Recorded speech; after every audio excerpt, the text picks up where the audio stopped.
बच्चों, आपकी बुक का चैप्टर 2 है, that is Python pandas.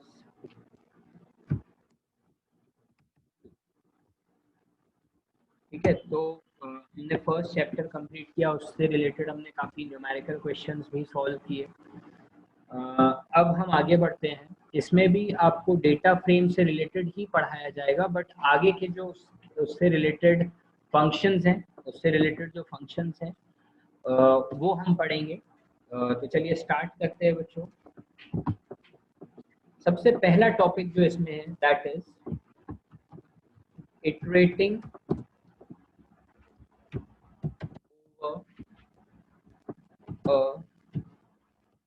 Data frame.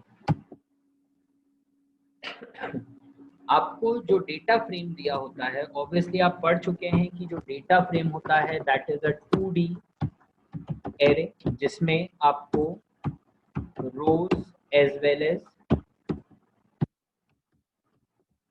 Columns दोनों मिलते हैं।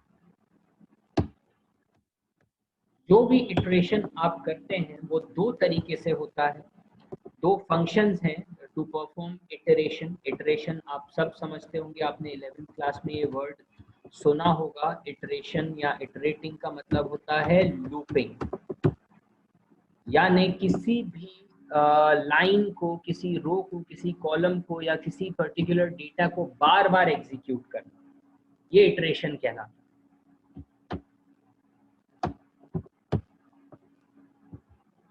इसके लिए हमारे पास दो फंक्शन हैं।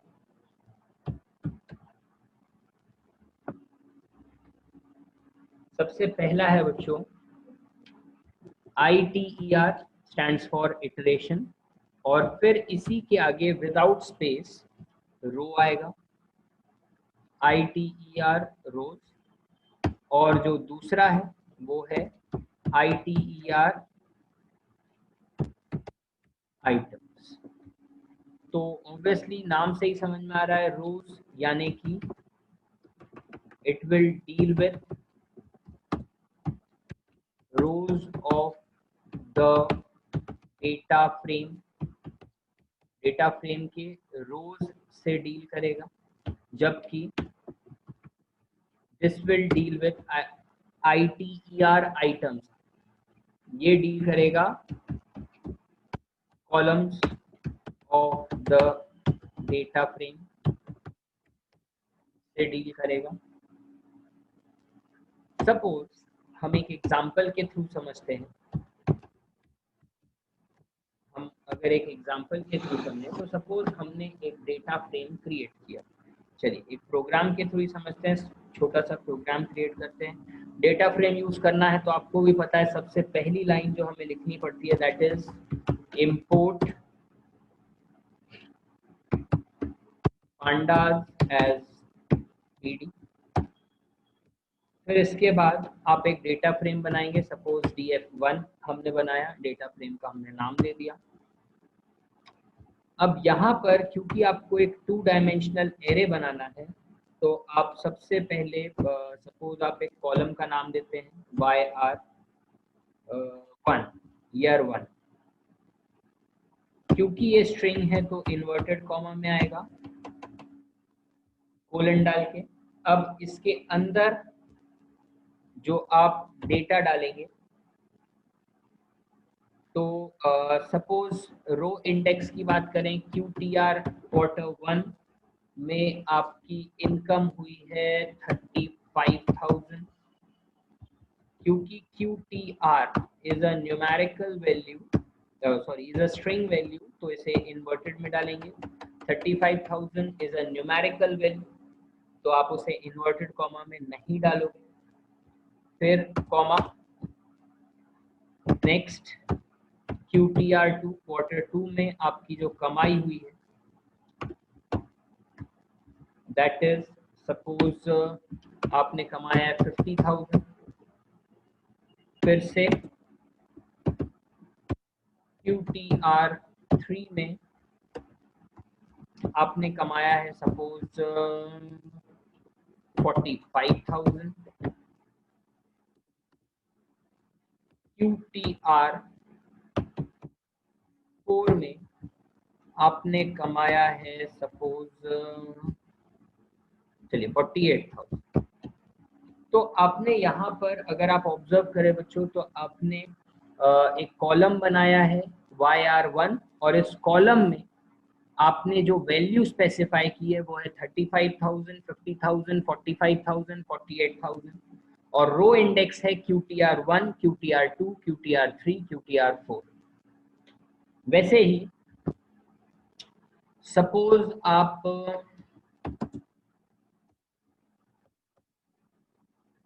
एक कॉलम और बना दीजिए suppose YR2 year 2,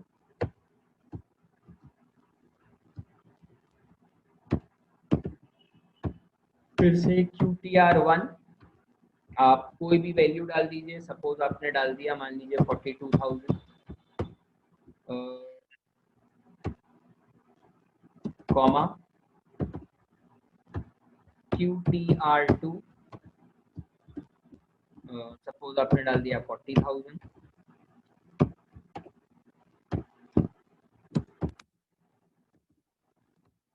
QTR3 suppose इसमें आप डाल देते हैं मान लीजिए 60,000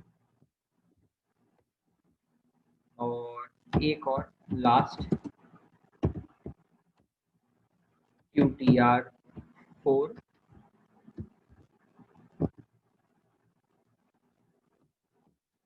57,000। तो आपने ईयर 2 डाल दिया। चलिए एक लास्ट और डाल देते हैं जल्दी जल्दी, YR3 कोलन फिर से QTR1, QTR1 में हम वैल्यू डाल देते हैं सपोज 54,000, QTR1 इन्वर्टेड कॉमा के अंदर रहेगा, QTR2 में सपोज हम डाल देते हैं 38,000,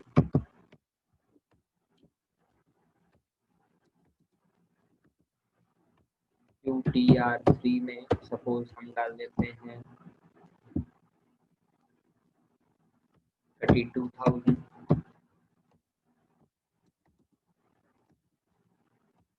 QTR4 में सपोज हम डाल देते हैं 58,000। ठीक है, तो ये आपने एक डेटा फ्रेम क्रिएट कर दिया है बच्चों। ये जो डेटा फ्रेम अगर आप ऑब्जर्व करें बच्चों तो मान लीजिए कि this is not a data frame, this is a dictionary. इसको D1 नाम दे देते हैं और इसको कन्वर्ट करते हैं डेटा फ्रेम में। कन्वर्ट करने के लिए DF1 equals to PD dot data frame और ब्रैकेट में D1।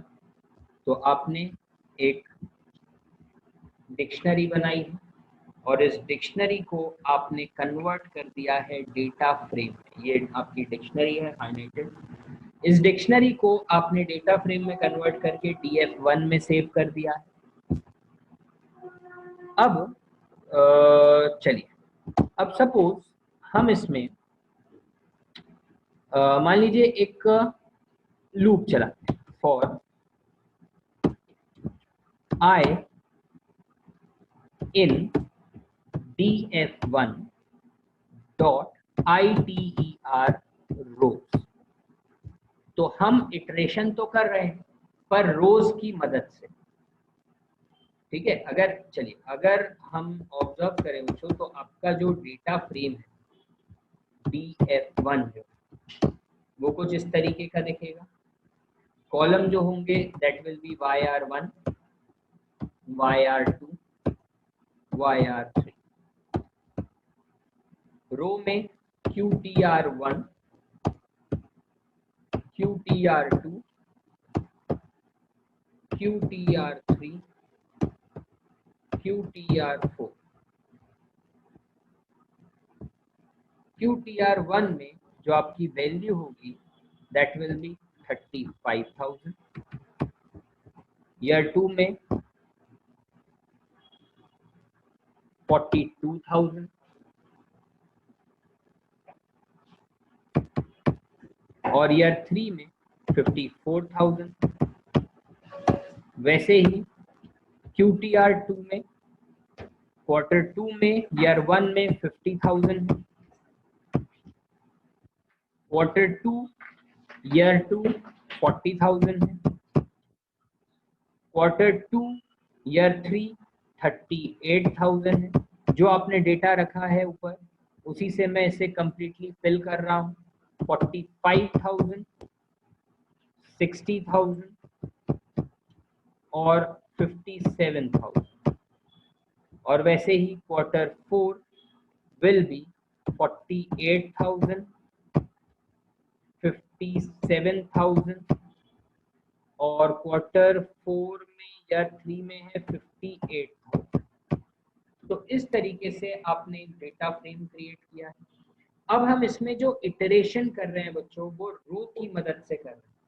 याद रखिएगा बच्चों, रो की मदद से अगर आप इटरेशन करते हो, रो की मदद से अगर हम इटरेशन कर रहे हैं तो ये आपकी पहली रो, पहले ये होगी, फिर obviously second row, this will be your second row, third row and fourth. तो रो वाइज इटरेशन होगा, रो वाइज इटरेशन होगा। यहाँ पर आपने लूप चलाया है for I in data frame 1 लिया है, डेटा फ्रेम 1 डॉट ITER रो, और यहाँ पर आपने लिखा प्रिंट, सपोज यहाँ पर हम लिखते हैं रो इंडेक्स और इसे हम एक वेरिएबल में ले लेते हैं, सपोज आई। ठीक है, और फिर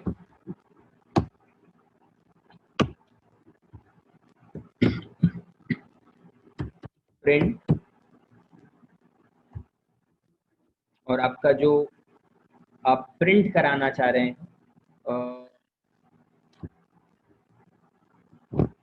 df1 स्क्वायर ब्रैकेट में आई। ठीक है, अगर आप ऑब्जर्व करें बच्चों तो यहाँ पर जो आउटपुट आएगा उसमें सबसे पहले आपसे पूछा जाएगा कि रो इंडेक्स क्या है। जो भी रो इंडेक्स यूजर डालता है वो आई में सेव है। जैसे लूप को चलाने वाला वेरिएबल आई है, आई सबसे पहले फर्स्ट रो के इंडेक्स को रीड करेगा। जैसे आपने लिखा QTR1, तो जैसे ही बच्चों आप एंटर प्रेस करेंगे आपको जो आउटपुट मिलेगा that will be all the records of quarter 1, यानी कि YR1 जिसकी वैल्यू है 35,000,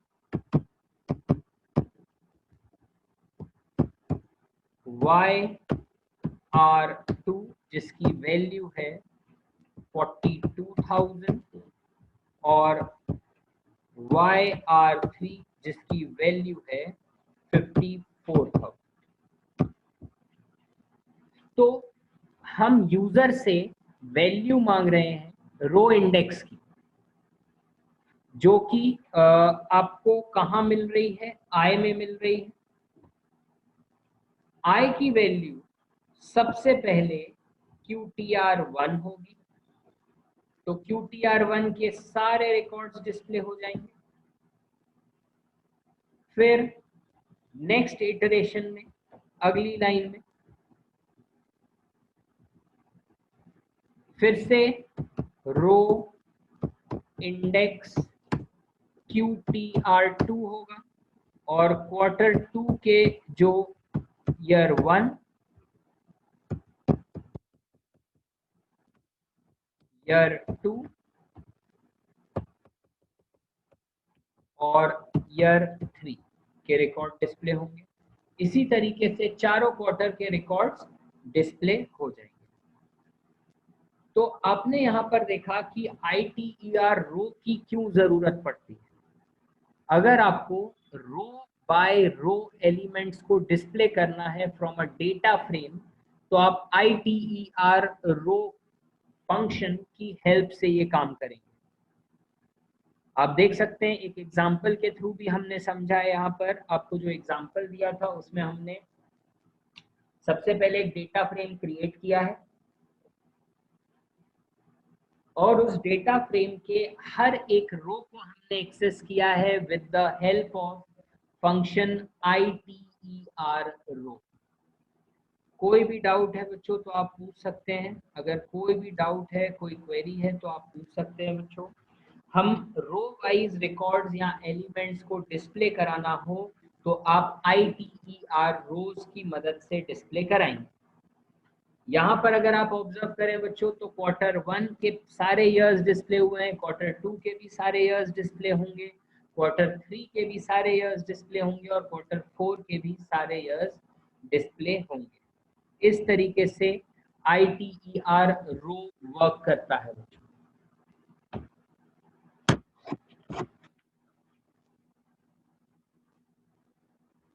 अब इसी क्वेश्चन में अगर हम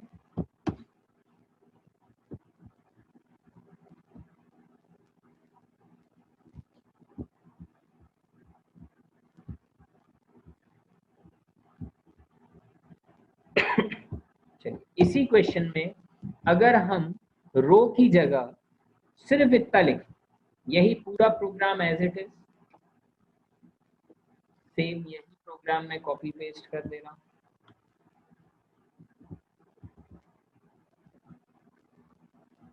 पर यहां पर ITER रोज की जगह आइटम्स आ जाए। अब जब आप ये इंडेक्सिंग परफॉर्म करेंगे, कॉलम इंडेक्सिंग परफॉर्म करेंगे, तब जो आपका आउटपुट होगा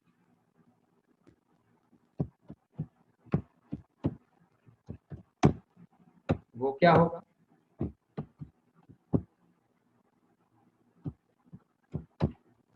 कॉलम इंडेक्स, आपने कॉलम इंडेक्स सबसे पहला जो है that is QTR1, sorry QTR1 नहीं, सॉरी YR1। तो जैसे ही आप एंटर प्रेस करेंगे तो आपको उससे ईयर 1 से रिलेटेड सारे क्वार्टर्स डिस्प्ले होंगे। QTR1 जिसकी वैल्यू है 35,000, QTR2 जिसकी वैल्यू है 50,000,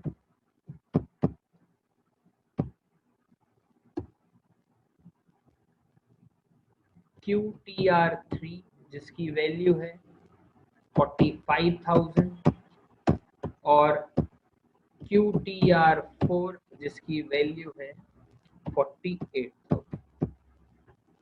तो इस तरीके से अब आपने रोज की जगह कॉलम्स को इंडेक्सिंग बनाया, कॉलम्स की इंडेक्सिंग का यूज किया।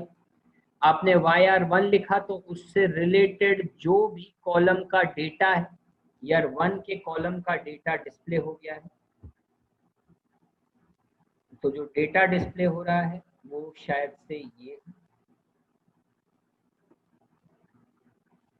ठीक है। तो ये कॉलम वाइज हो गया। ITER items column wise records को एक्सेस करता है और ITER रोज रो वाइज कॉलम को एक्सेस करता है।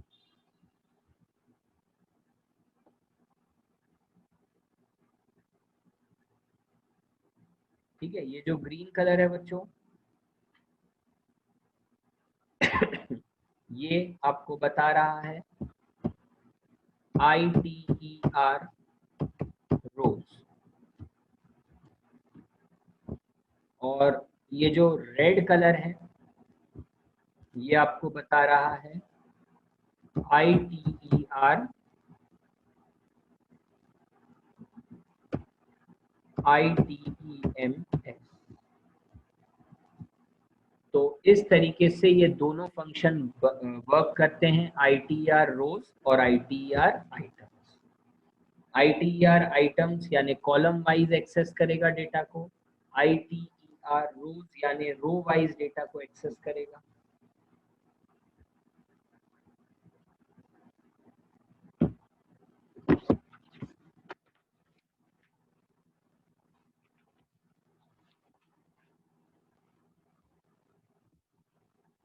नेक्स्ट आगे बढ़ते हैं बच्चों।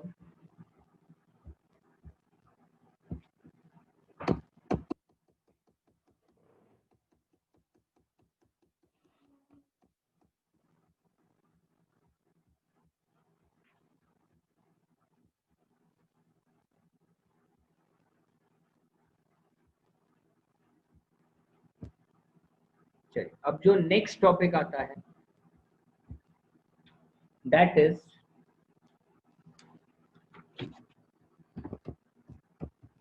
Binary operations in a data frame. किसी भी डेटा फ्रेम में बाइनरी ऑपरेशंस को परफॉर्म करना। तो बाइनरी ऑपरेशंस में आपको कुछ अरिथमेटिक ऑपरेशंस मिलेंगे, जैसे एडिशन,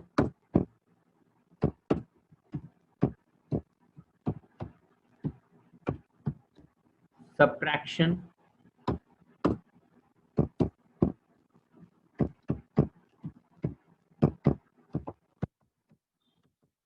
मल्टीप्लिकेशन एंड डिवीजन। ठीक है, तो ये चार ऑपरेशंस आप परफॉर्म कर सकते हो डेटा फ्रेम पे। किस तरीके से परफॉर्म किया जाता है चलिए समझते हैं, ध्यान दीजिएगा बच्चों। ये भी चलिए हम एक एग्जांपल के थ्रू ही समझेंगे। सपोज हमने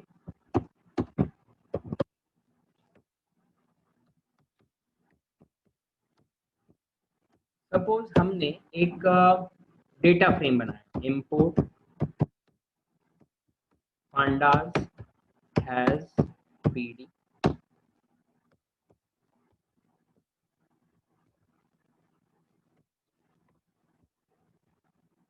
ठीक है, अब आप एक डेटा फ्रेम क्रिएट करेंगे, तो सपोज डेटा फ्रेम के लिए मैंने लिखा df1 equals to pd dot data frame.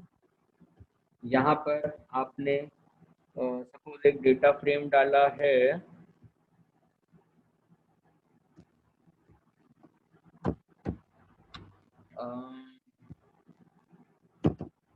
आपने लिखा ए।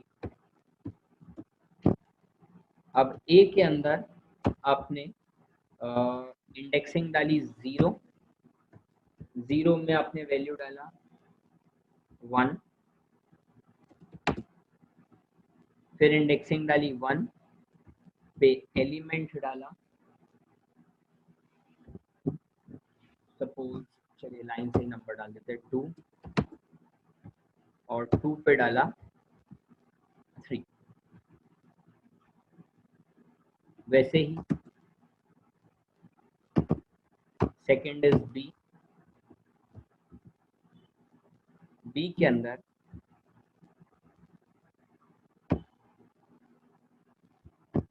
0 इंडेक्स पे डाला 4, 1 इंडेक्स पे डाला 5, 2 इंडेक्स पे डाला 6। एक लास्ट और बना लेते हैं,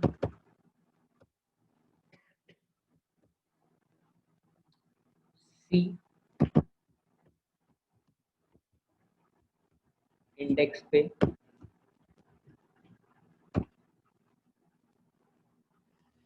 हम डाल देते हैं 0 इंडेक्स पे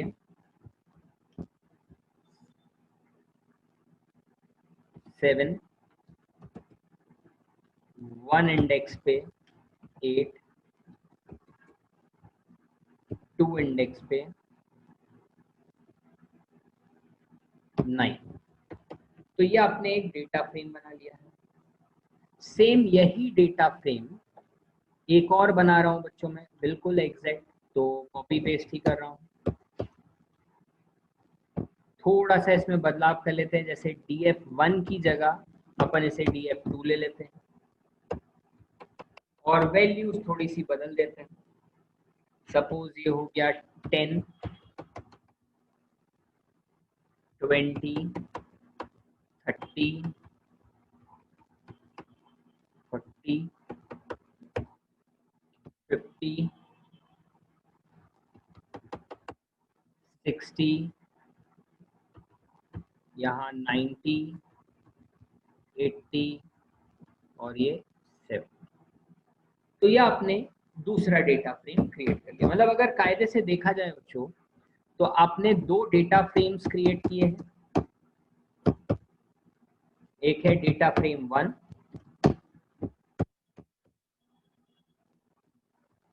ए, बी, सी, ये 3 कॉलम है। 0,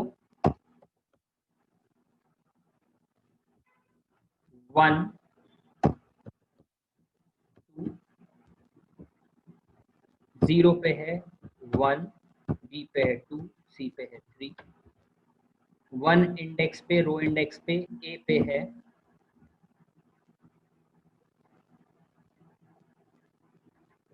है 4, 5, 6,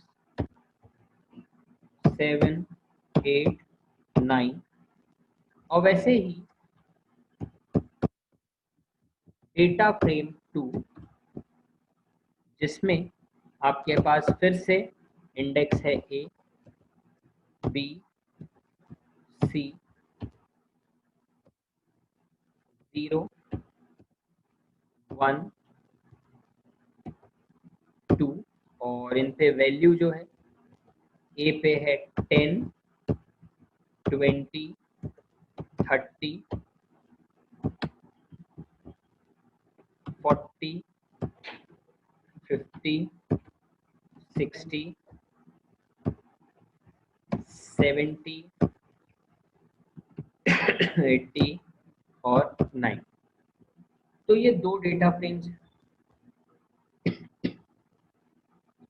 अब अगर आपको इन पे ऑपरेशन परफॉर्म करना है, तो सपोज मैंने लिखा df3 equals to df1 plus df2। तो df3 में ये दोनों ऐड होके आ जाएंगे। वैसे ही सपोज अगर मैं लिखता हूँ df4 equals to df1 minus df2, तो दोनों सब्ट्रैक्ट हो जाएंगे। वैसे ही सपोज मैं लिखता हूँ df5 equals to df1 into df2, तो दोनों मल्टीप्लाई हो जाएंगे। सपोज मैं लिखता हूँ df6 equals to df2 divided by df1, तो दोनों डिवाइड हो जाएंगे। इस तरीके से आप ऑपरेशन परफॉर्म कर सकते हैं। यहाँ पर अगर आप ऑब्जर्व करें तो आपने 4 अलग अलग डेटा फ्रेम ले लिए और सब में आपने ऑपरेशन परफॉर्म कर दिया। अब अगर आप इसे प्रिंट भी कराते हैं, सपोज मैंने लिखा प्रिंट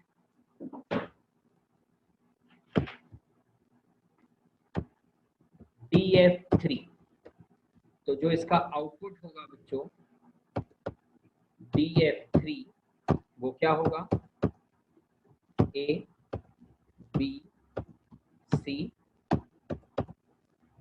0, 1, 2, 0 इंडेक्स पे है 1 plus 10 will give you 11, 2 plus 20 22 देगा, 3 प्लस 30 33 देगा। वैसे ही 4 प्लस 40 44, 55, 66, 77, 88 और 90।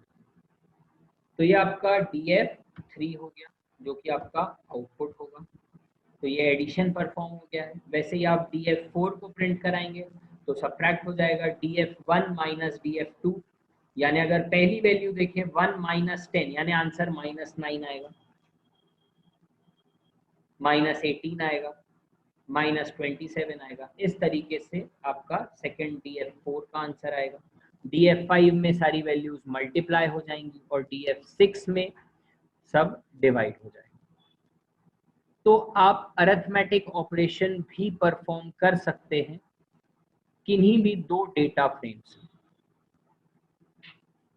इस तरीके से आप अरिथमेटिक ऑपरेशंस परफॉर्म करेंगे।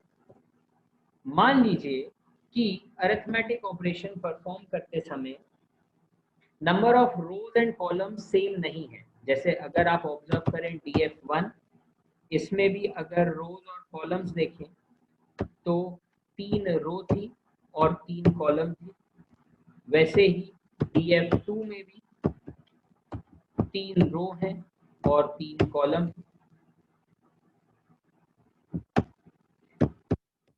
अगर ये सेम नहीं होते, सपोज जो डेटा फ्रेम 1 है, एक एग्जांपल के थ्रू समझाता हूँ बच्चों। Suppose this is your data frame 1। चलिए मैं दोनों डेटा फ्रेम्स कॉपी कर लेता हूँ।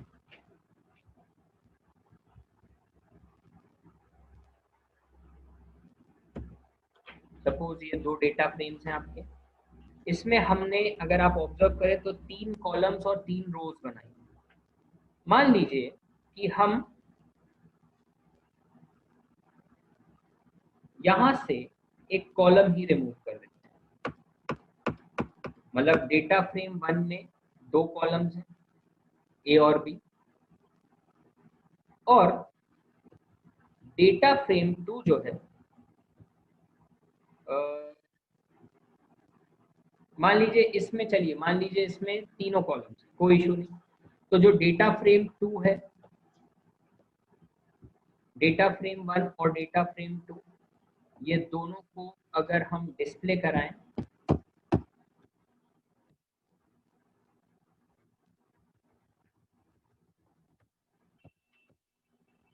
तो डेटा फ्रेम 1 में आप थर्ड कॉलम रिमूव कर चुके, C वाला कॉलम अब है ही नहीं।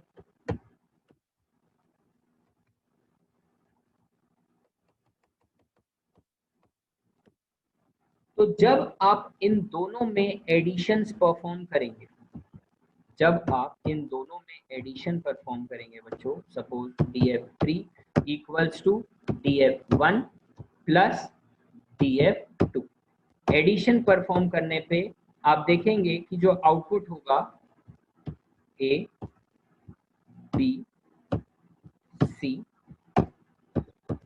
इंडेक्सिंग रो के लिए 0, 1, 2। अब एडिशन देखें तो 1 will be added to 10 will give you 11। फिर B में जो 2 है 20 से होगा 22, और C में आंसर आ जाएगा 9, क्योंकि एडिशन परफॉर्म हुआ ही नहीं। वैसे ही first row 4 will be added to 40, 44, 55 और ये आ जाएगा 9, और वैसे ही 77, 88 और फिर से क्या आ जाएगा 9। तो इस तरीके से एडिशन परफॉर्म होगा जब रो और कॉलम सेम ना हो। जब मिसमैच होगा तो जो मिसमैच हो रहा है उस कॉलम में या उस रो में नैन डिस्प्ले होगा। इस तरीके से एडिशन, सब्ट्रैक्शन, मल्टीप्लिकेशन और डिवीजन परफॉर्म होता है। अनइवन रोज और अनइवन कॉलम्स अगर हैं तो एडिशन, सब्ट्रैक्शन, मल्टीप्लिकेशन, डिवीजन होगा तो, पर जो कॉलम या जो रो मिसमैच हो रही है वहां पर नैन डिस्प्ले होगा, नॉट अ नंबर। नैन का पूरा नाम होता है नॉट अ नंबर, मतलब वहां पर कोई भी नंबर, कोई वैल्यू डिस्प्ले नहीं होगी। तो इस तरीके से आपने जो आज सीखा बच्चों, एक बार शॉर्ट में अगर आप देखें तो हमने आज पांडा पाइथन पांडा चैप्टर 2 स्टार्ट किया है। इसमें हमने आपको जो बताया आज, दैट इज आईटीआर रोज और आईटीआर आइटम्स। रोज को लाइन बाय लाइन अगर डिस्प्ले कराना है, एक्सेस करना है, तो आप आईटीआर रोज की मदद लेंगे। अगर कॉलम्स को आपको इटरेट कराना है, कॉलम वाइज डेटा को डिस्प्ले कराना है, तो आईटीआर आइटम्स का यूज करेंगे। ये दोनों का यूज हमने करके भी देख लिया एक एग्जाम्पल के थ्रू। फिर हमने देखा कि how can we perform basic binary operations जैसे एडिशन, सब्ट्रैक्शन, मल्टीप्लिकेशन, डिवीजन, वो कैसे परफॉर्म किए जाते हैं, तो उसका भी हमने एक छोटा सा प्रोग्राम देख लिया है। हमने 2 डेटा फ्रेम्स बनाए और उनमें सारे ऑपरेशंस हमने परफॉर्म करके देख लिए। आप सबको डिस्प्ले कराएंगे, आपको आउटपुट दिखेगा। एक एग्जांपल के थ्रू भी हमने देख लिया।